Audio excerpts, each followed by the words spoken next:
नमस्कार। आज की क्लास में लगभग 25 बहुविकल्पीय प्रश्नों को सॉल्व करने की कोशिश की जाएगी। आप लोग भी क्वेश्चन को ध्यान से सुनिए और उसका उत्तर देने का प्रयास करिए। पहला क्वेश्चन, क्रांतिक न्यूनतम प्रयास सिद्धांत का प्रतिपादन किसने किया या प्रतिपादक कौन है? ए.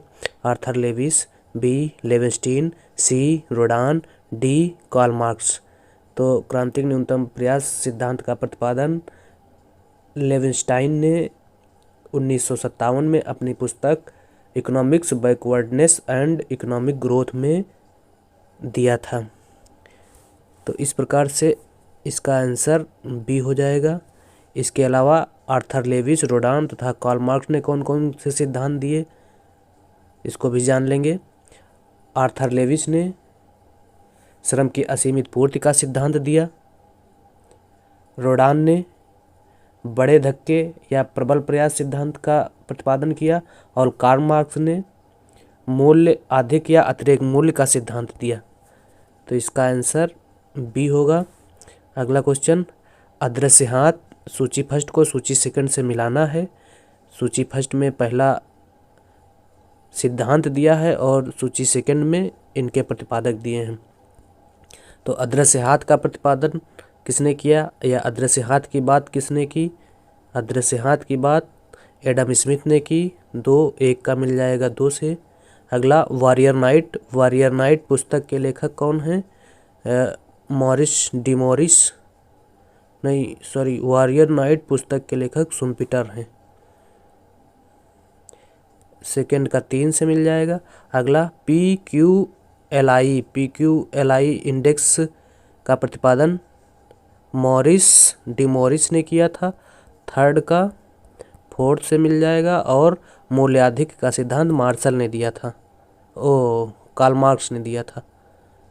तो 4 का फर्स्ट से मिल जाएगा। अभी हम लोग ऊपर देखे थे कि कार्ल मार्क्स ने कौन सा सिद्धांत दिया। तो कार्ल मार्क्स ने मूल्य आधिक्य के बारे में बात कही।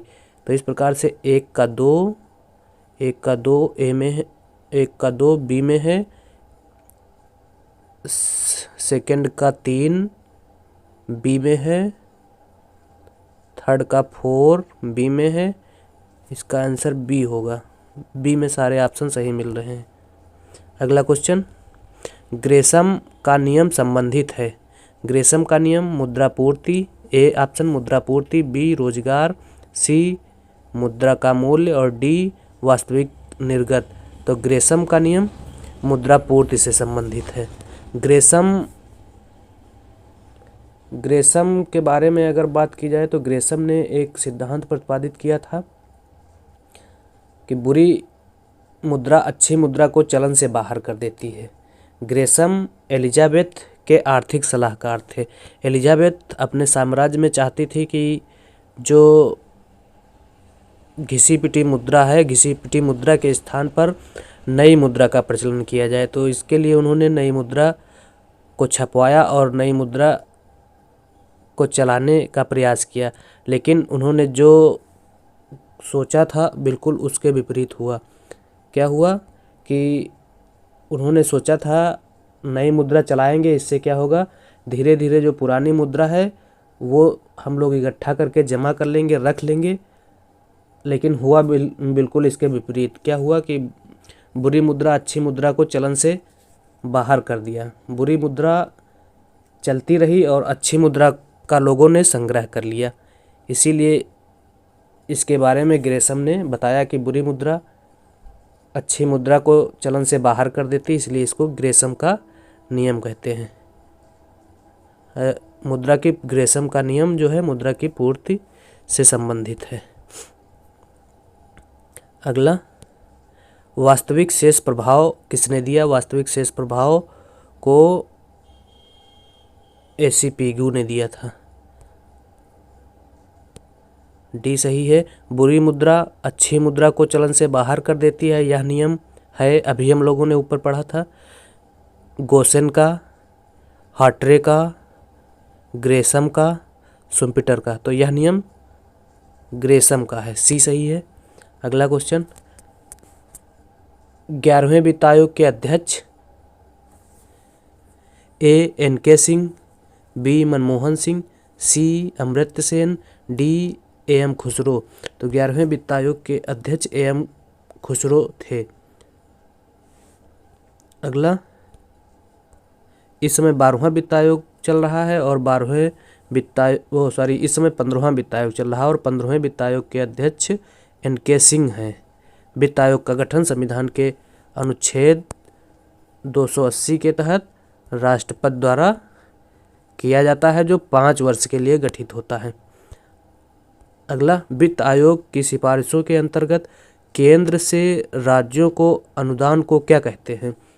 केंद्र से राज्यों के अनुदान को वैधानिक अनुदान कहा जाता है। बी सही है। अगला, भारत में किस प्रकार की वित्त व्यवस्था पाई जाती है?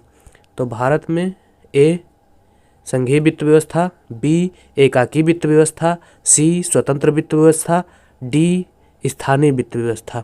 तो भारत में संघीय वित्त व्यवस्था पाई जाती है, ए सही है। अगला क्वेश्चन, वित्त आयोग का गठन कौन करता है? अभी हम लोगों ने ऊपर जाना वित्त आयोग का गठन कौन करता है। तो ए वित्त मंत्रालय, बी महालेखाकार, सी राष्ट्रपति और डी प्रधानमंत्री। तो राष्ट्रपति वित्त आयोग का गठन करता है। अगला, निम्न चित्र में प्रदर्शित है।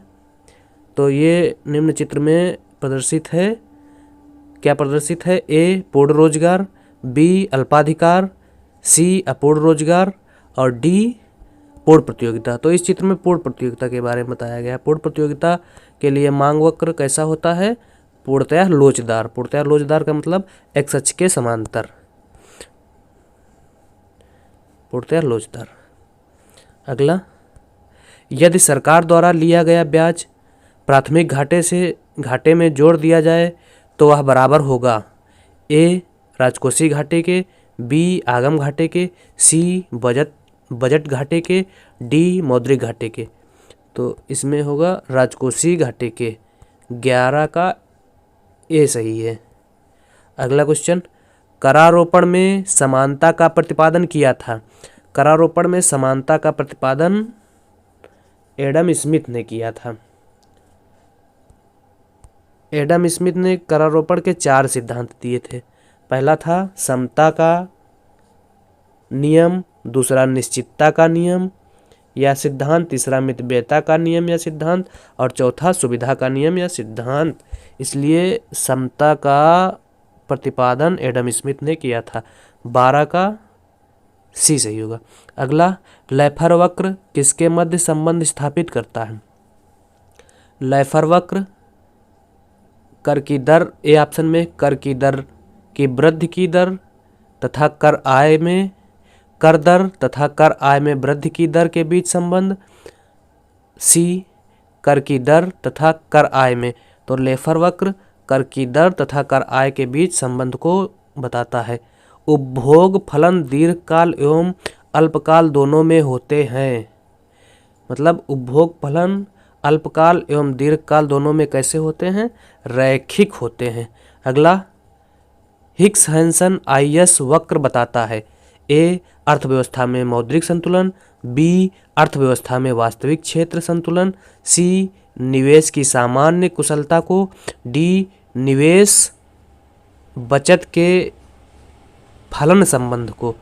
तो आईएस वक्र बताता है, क्या बताता है? अर्थव्यवस्था में वास्तविक क्षेत्र संतुलन को। बी सही होगा।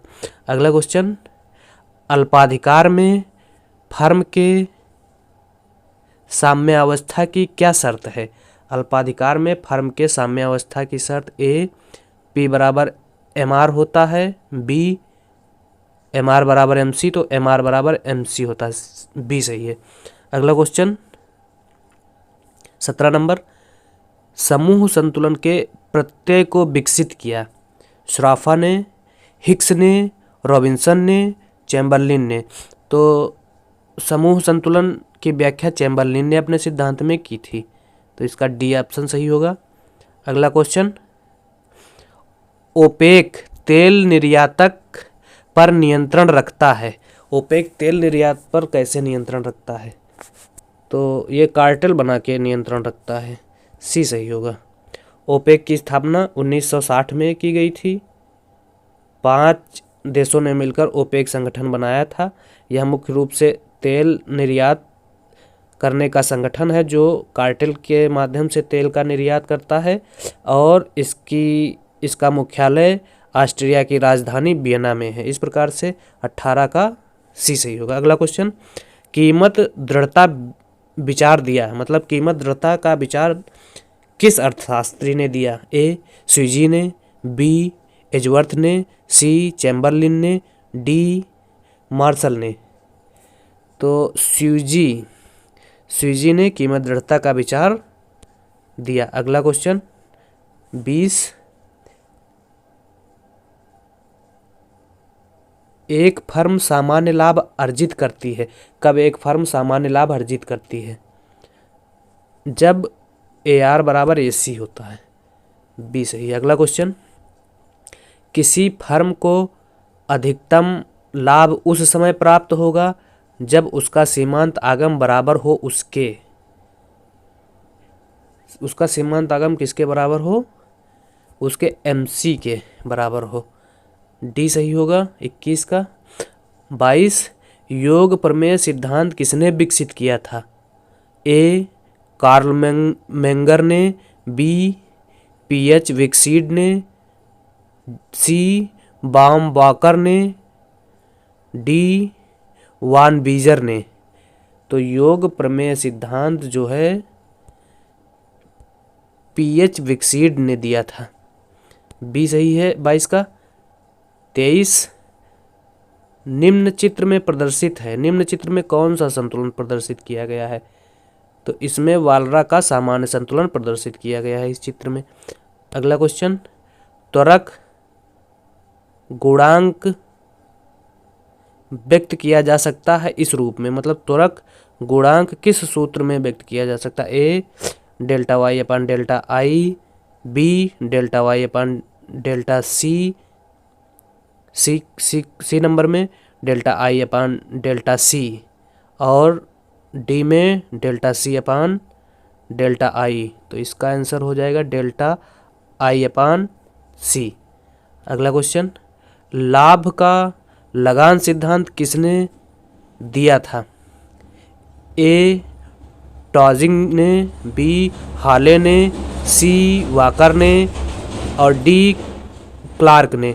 तो लाभ का लगान सिद्धांत वाकर ने दिया, सी सही है। अगला क्वेश्चन, एक मांग वक्र के विभिन्न मूल्यों पर मांग की लोच होती है। ए अनंत होती है, बी शून्य होती है, सी समान होती है, डी अलग अलग होती है। तो एक मांग वक्र के विभिन्न बिंदुओं पर मांग की लोच अलग अलग होती है, तो डी सही होगा।